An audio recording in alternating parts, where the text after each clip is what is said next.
Most of us know Benjamin Franklin as a politician, scientist, writer, and one of America's founding fathers. He is lesser known for his musical achievements. A skilled player at the viola da gamba, harp, and guitar, he was also inventor of allegedly the world's most dangerous instrument. But what is it? How does it work? And is it really that dangerous?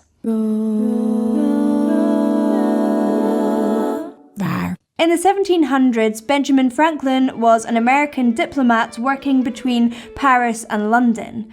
During this period, it was popular for musicians to play the singing glasses, where a musical tone is produced by rubbing a wet finger around the rim of a glass. A friend of Franklin's, Edward de Laval, was one of these musicians who had also invented a set of glasses that were more finely tuned and easier to play. After seeing Edward play them in May 1761, Franklin fell in love with the beauty of the sound. He decided he wanted to invent a single instrument that embodied their beautiful tone, but allowed musicians to play chords and more complex melodies. To understand how he created this intricate instrument, we first need to understand how the singing glasses work. If you rub your finger around the rim of a glass, the friction causes the glass to vibrate and create sound waves. In fact, every instrument vibrates in some way to create sound. The wonderful thing about the singing glass is that it vibrates for some time after you stop playing it, meaning it has a long decay time, which is that beautiful, haunting, ringing sound. Why are the glasses filled with water? Well, we hear faster vibrations as higher sounds and slower vibrations as lower sounds. The size of the glass defines how fast or slow the vibrations move through it. When you add water to the glass, you're adding more material for the vibrations to travel through, slowing them down and lowering the pitch. Instead of filling each glass with water, Franklin worked with a glassblower in London to make different sized bowls that vibrate at various pitches used in Western scales. These bowls were then fitted inside the next with cork, colour-coded to represent different notes, and held together with an iron rod through the centre. This was then attached to a wheel and then played manually by a foot pedal. To play it, the musician would dip their finger in water and touch the bowl's edge as it turned, creating a sound much like the singing glasses. However, this time you could play more quickly, with more dynamic ability, and with up to 10 notes at once, an impossible feat for the singing glasses. Taking its name from the Greek word for harmony, the glass harmonica was born. Franklin cherished his invention. He took it with him when he travelled across the world, playing his own compositions or his favourite Scottish tunes to audiences across Europe and the US. And it wouldn't be long before composers such as Beethoven and Mozart would start writing music for it. The glass harmonica became one of the most celebrated instruments of the 1700s. It seemed destined for a place in history. But by the 1830s, it was nearly forgotten. What happened?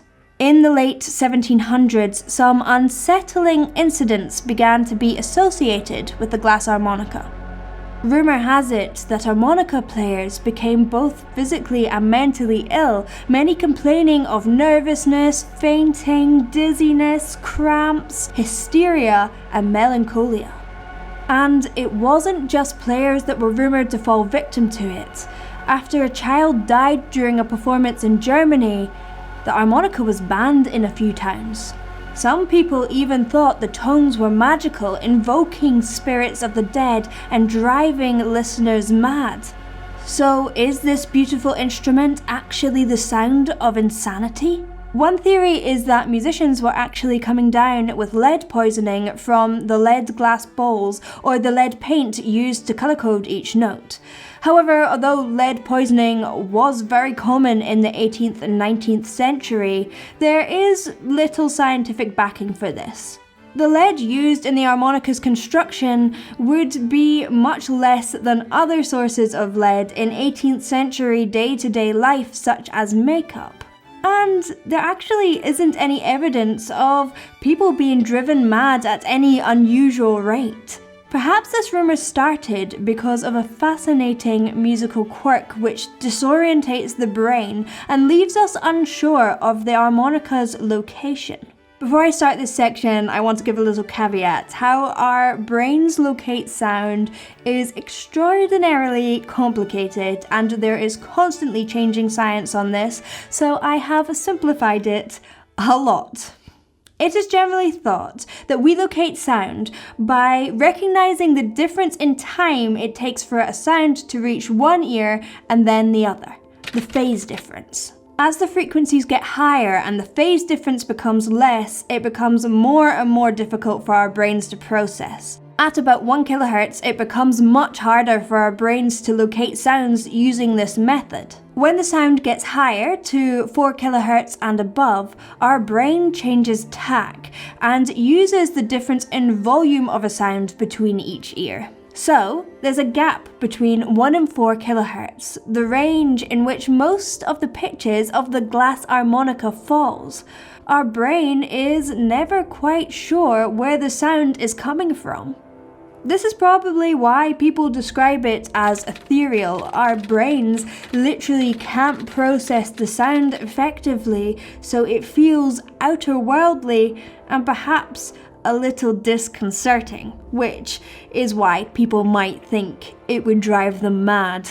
The idea that the music is coming from somewhere other than the orchestra also informs its use in opera. In Die Frau ohne Schatten, The Woman Without a Shadow by Richard Strauss, the instrument is used to represent the eerie voices of unborn children, further adding to its creepy reputation. Franklin himself ignored the controversy and continued to play the instrument until the end of his life with none of the rumoured symptoms.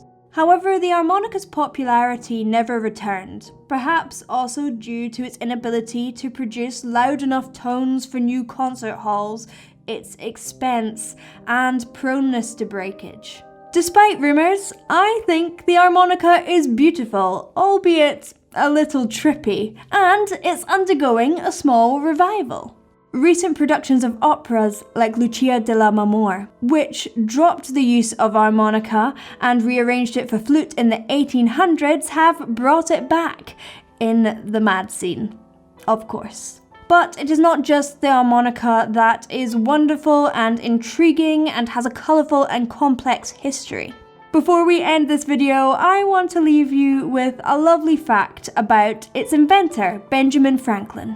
Although more than 5,000 instruments were made before his death, Franklin did not make a single penny from its invention. In fact, he refused to patent any of his inventions. As we enjoy great advantages from the inventions of others, we should be glad of an opportunity to serve others by any invention of ours. And this we should do freely and generously. That generosity seems a pretty nice note to end on.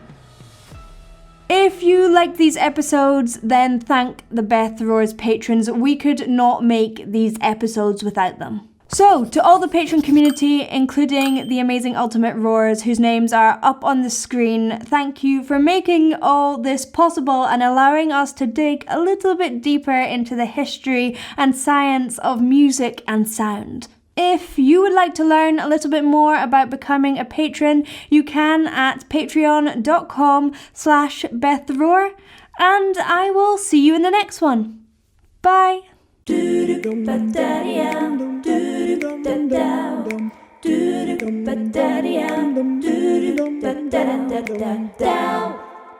Down.